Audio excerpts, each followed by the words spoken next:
Welcome to Filmfest Bremen in cooperation with Indie Film Talk. My name is Christoph Dobic, and today we are talking about the movie A Year in Exile by Malas Usta, and writer, director, producer Malas is here with me. Nice to have you. Nice to be here. Thank you. You are from Syria, living right now in Istanbul, and the movie A Year in Exile is kind of chronicling your first year in a very wild stream of consciousness with a lot of pictures, and it is your first short film as well, right? Yeah. Yes, this is my first short film.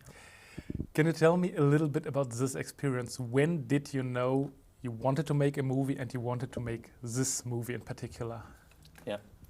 Well, the movie is about, as you said, about my first year in Istanbul, and as an immigrant, I had to leave my country, and I had to come to a new culture where all the people were speaking different language. I didn't understand the language. It was a new culture for me.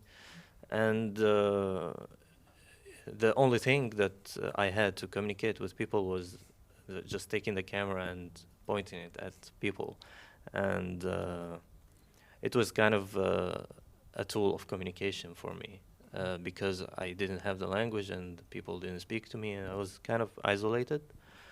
And the camera was my only way of actually seeing the world and communicating with it. And yeah, so yeah. And this was your own camera, or it was? Yeah, it was like I bought like it's an amateur camera, and but also my phone. I used the phone and an amateur camera. Yeah. And still there is a big step between just taking pictures and videos and using your own amateur camera just to film things and to decide that it has to be a movie. Where was this part of your journey? It was at the start. I had so much feelings. I was confused. I was overwhelmed with the whole experience that I had the idea that I wanted to take this whole experience and compress it into a kind of a film, into a kind of a video diary. And so I decided to I had the idea to just take videos every single day of the whole year and then to make something out of it. And it was coming all together during the year. So each month I was taking the whole videos and making an edit, and I was seeing what's going out, what's coming from all these videos. And also, meanwhile, I was making a small diary with kind of the most important events that happens with me and my feelings. And at the end of the year, like, it came together. So, yeah. And where is it? It is your first short film. You have your own camera, you have a diary, you know, okay, I have to kind of mix it together in one way or another. And then you started working on it, and in the credits we can see there is another writer credited, Mehmet Öztürk. Yeah. Can you tell us how you got in contact with him? Yeah, well, after I finished the film, I made the first edit and first draft, and I kind of left it for about 2 years, and by accident my girlfriend introduced me to this professor of ours in the university, and he wanted to see some of my work, and by coincidence I showed him this, and I was kind of ashamed of it because I didn't really like it at first, and he was very impressed with it, and he helped me to just retouch the screenplay and to make it. Also, he translated for me to Turkish because it's in Turkey, and yeah, he kind of supported me through the start of the journey to actually produce the film, to make it go out to the world. So yeah. Two things that I thought were really impressive. First of all, you called it yourself a super fast documentary, and it is just like this. Like there is such a high frequency of editing, so many pictures flooding at you, that at first I thought, oh my, I don't know if I can take it for a whole movie. Maybe I have to take breaks.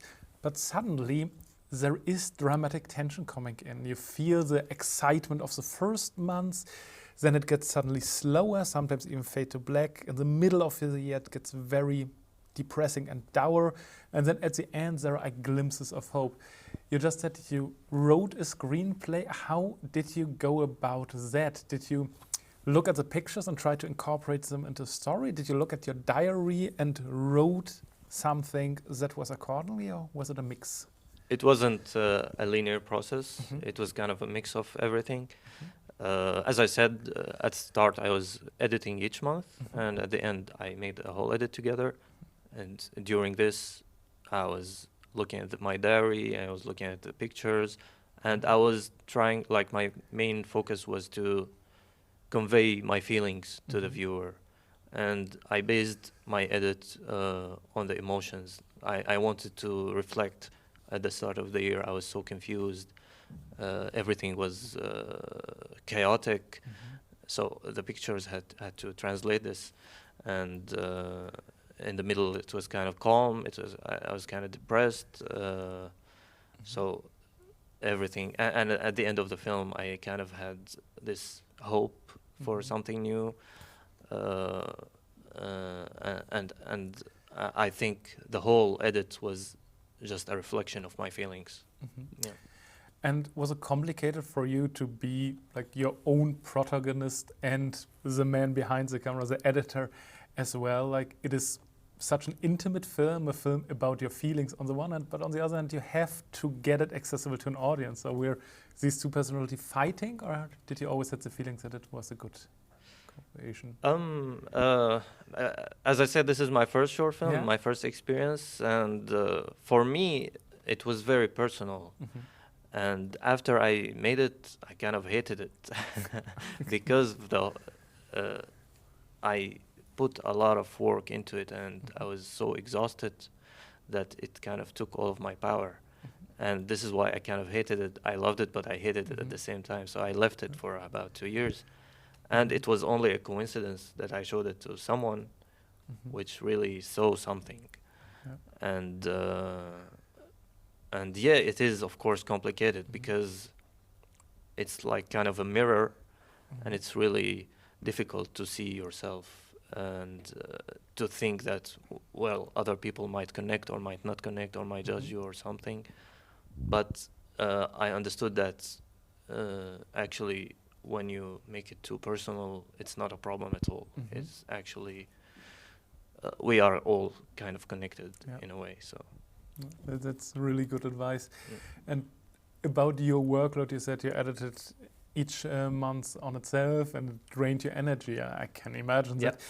Do you have some kind of direction where, like, how much hours did you film the month? How long took it to editing? Just a rough idea? I have no idea, but a lot of time. Yeah. How did you choose the materials then? Like, you filmed everything of it? Did you just make a list after each day? Oh, I like this and this. Did you just rewatch everything? How did you make a selection? It was helpful that I was editing each month because then I'm still connected to the material. And as far as I remember, and I was basing everything on feelings. So I watched everything, of course, but I kind of have to leave out a lot of things, and still it was a lot. But yeah, I was kind of making a story based on the photos. I was looking at the photos and making a story. Does this convey this feeling or does it not? Should I leave it? Should I not? This is the way I was editing. And at the end of the year, I edited all together, and a lot of things also changed. So it wasn't the same because the whole film should work together at the end. Was there always, with such an amount of material, was at any time the dire situation that you was looking for a shot and you just couldn't find it? Well, oh, I remember I have a shot of a mosque here from a few months ago, and he was just scrambling through material trying to find something specific that was just lost in the big data. But I mean, I had a technique of archiving, so yeah, it helped me a lot. I was putting each day alone, each material for each day on a separate folder, so it helped me a lot. But I kind of had some main ideas that, for example, for this part, I want a lot of mosques, so I had a folder just for mosques and just, kind of technical stuff, but yeah. One part of the storytelling that I found very intriguing is that from the very beginning on, we see glimpses of another person, we see glimpses of a woman on screen, and she reappears every now and then, and in combination with some diary entries, you can feel there is kind of a romance going on, or a deep affection. How was your decision process there? I mean, it is a personal movie for you, and all of a sudden you incorporate at least one other person in your film. Yeah, actually during the first year, at the end of the year, I met this other person, and she is my girlfriend, and it was kind of a hope for me that, yeah, and I can have a new life, new things can happen, and there is always hope after all of this. So it's an important part of the film, and I'm really happy that I met this person, and this is why I wanted to be a really important part of the film.